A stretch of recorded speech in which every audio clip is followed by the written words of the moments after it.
Good evening. Japan faces a growing and complex issue. Bear encounters are no longer rare remote events. In recent months, a fatal attack on a hiker in Hokkaido has heightened public concern. Today we'll examine whether these animals are becoming more dangerous, explore the root causes, and consider how coexistence might still be possible. On August 14, 2025, a young hiker, 26-year-old Sota Keisuke, was tragically fatally attacked by a brown bear on Mount Rasu in Hokkaido's Shire Toko range. It was the first bear attack here in over 6 decades. Searchers found his clothing and wallet near the trail. A subsequent hunt resulted in the capture of a bear. Pending DNA confirmation on its involvement, the incident shocked Japan. It was the first fatal attack since 2018, and the first in Hokkaido since 1966. While bear attacks had been relatively rare in recent decades, this year is already proving perilous. As of late November, Japan has recorded 212 bear-related injuries nationwide, including 6 fatalities. That includes 5 in Hokkaido, 1 in nearby Tohoku. More than half of all incidents this year occurred in Iwate and Akita prefectures, with some areas reporting over 19,000 bear sightings in just the first 10 months of 2023. This compares with 500 to 2,000 annually in past years.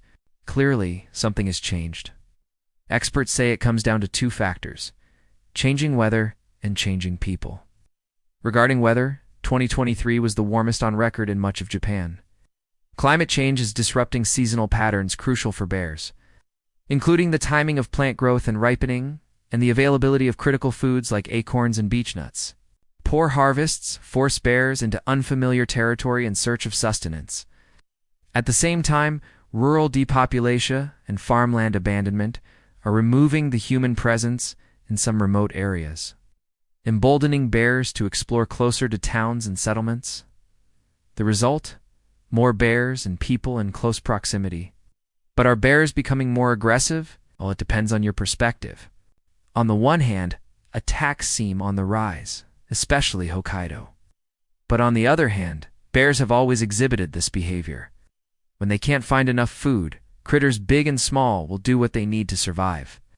Even normally timid animals become bold when hungry enough. And these changes are affecting all of Japan's bear species. Brown bears in the north, and Asiatic black bears across Honshu, while many sea bears as symbols of wilderness. Japan actually has one of the world's highest densities of these animals, roughly 1 bear for every 13 square kilometers.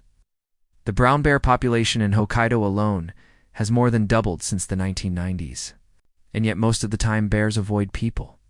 But hunger, disrupted seasonal patterns, or maternal instincts can trigger defensive or aggressive encounters. That means while overall numbers are rising, it isn't that all bears are becoming more dangerous. Rather, a larger population inevitably means more interactions with people and a higher likelihood of trouble. So what can Japan do about this? The answer lies in understanding bear behavior and taking a multi-pronged approach. First, improved waste management. When human garbage can easily attract bears, encouraging them to associate people with food. Securing garbage properly and discouraging bears from seeking out human food sources is essential. Second, non-lethal deterrence. Hokkaido's Takikawa has seen success with so-called monster wolf robots. These life-size robotic wolves equipped with flashing LED eyes and noise-making devices are placed in strategic locations to scare bears away. Locals report no bear sightings since their introduction. Third, public awareness and education. Guidelines provided by authorities are crucial. These include recommendations to carry bear spray, make noise on trails, avoid sudden encounters, and never flee in panic. Understanding bear behavior and how to avoid encounters is key to prevention. Fourth, limited, regulated, lethal control. While authorities prioritize non-lethal methods, new national guidelines and local ordinances permit emergency calls in urban areas where bears pose an imminent threat. But this is only permitted if all other non-lethal options fail and under strict safety protocols. Finally, data and monitoring.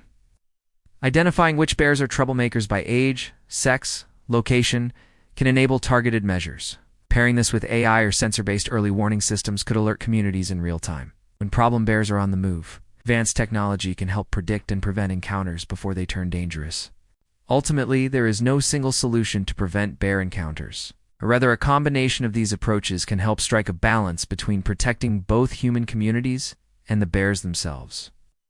Yes, bear encounters in Japan are indeed rising, but it's not because bears are becoming inherently more dangerous. Rather, a changing environment and a changing relationship between humans and nature are bringing two worlds closer together. These animals aren't evil. They're simply survivalists responding to a changing world. The challenge for us is to adapt, to protect both our communities and the natural world around us. Thank you.